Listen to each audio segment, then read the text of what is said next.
Hey guys, it's Charlene. I just received some of the new Distress Spritzes. So here I have the picked raspberry, fossilized amber, and spiced marmalade. And I'm going to use these to create a fun background and see how they look when they are sprayed on cardstock. So I'm going to start at the top here with the picked raspberry and I'm going to work my way down. You do want to make sure to shake these up really well before you use them. So I've done just a little bit more than the top third, and now I'm going to bring in the fossilized amber and I'm going to try and get that across the center of the card and up into the pink. So you can see it's starting to drain down on the card front. So this is pretty viscous. It doesn't get absorbed really quickly into the paper. Lastly, I'm going to be using the spiced marmalade. If you're familiar with the Distress mica stains, these act in a very similar way. I would say just shake them up, make it a habit every time when you're picking them up before you use them. So I'm going to flip this over now so that way I'm not going to be losing all of that color, having it go off at the end there. So now it'll start dripping back down towards the bottom. I am going to spray a little bit more pink here down along the bottom as well.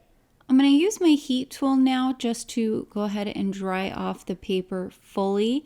And I did decide while I was drying this to add a little bit more of that lovely fossilized amber towards the center to build up that color some more. And the reason I'm drying the paper is because I'm impatient. You could absolutely let this air dry, but I like to use my heat tool and it doesn't really impact it negatively in any way. Okay, you can see all of that beautiful shine and shimmer here. I love all of that mica.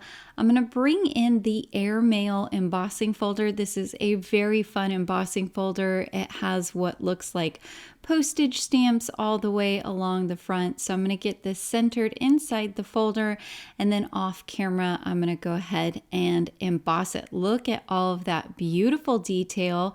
It looks super cool.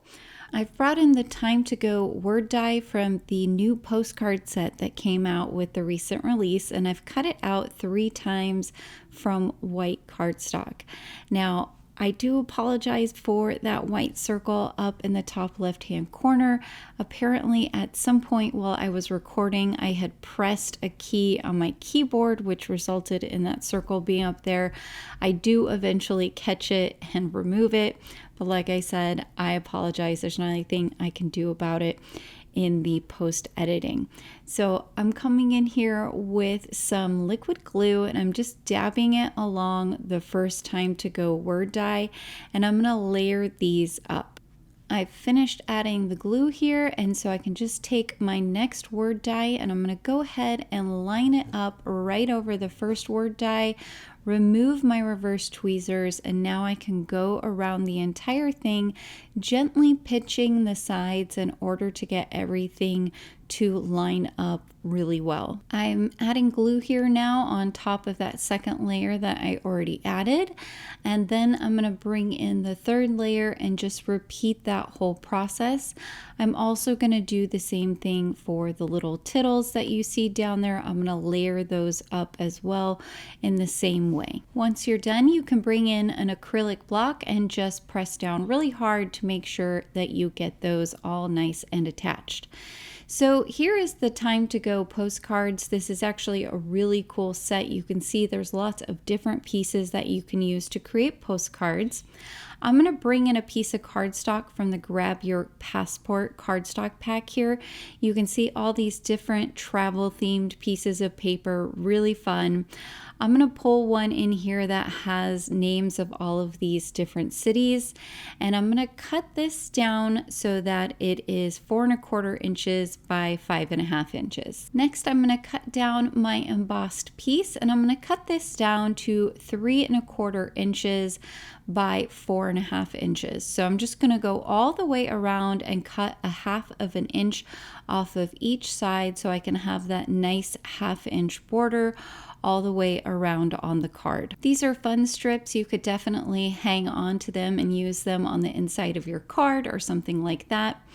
Now I am going to mat this piece on a piece of gray cardstock. I'll add glue all the way along the back here, and then I'm just going to put it right down onto my gray matting layer so that I have a very thin border of gray on the left and on the bottom hand side. And now I can come in with my paper trimmer again and just line it up so I can trim off that excess gray paper. I think there's about a 1/16 of an inch border here. It might even be a 32nd. It is a pretty small, thin border. I just think the gray will help make a nice transition from the gray script that's on our background to our embossed piece.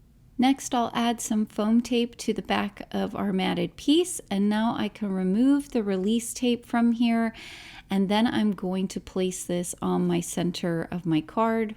I think that looks pretty good right there. So now I can add this entire piece to my card base. I'll go ahead and add liquid glue all the way around the edges here and hit the center as well.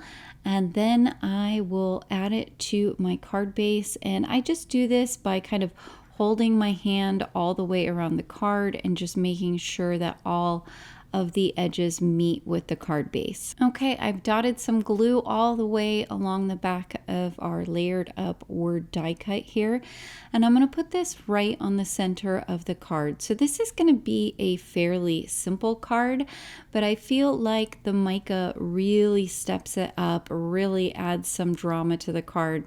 But I want to make sure to get my sentiment nice and centered here. I think that looks pretty good. I've added some glue to the back of the tittle as well, and I'm putting it at an angle there so that it looks nice on the card. And because there's a lot of texture from the embossing folder, while that's drying, I am going to place an acrylic block on top.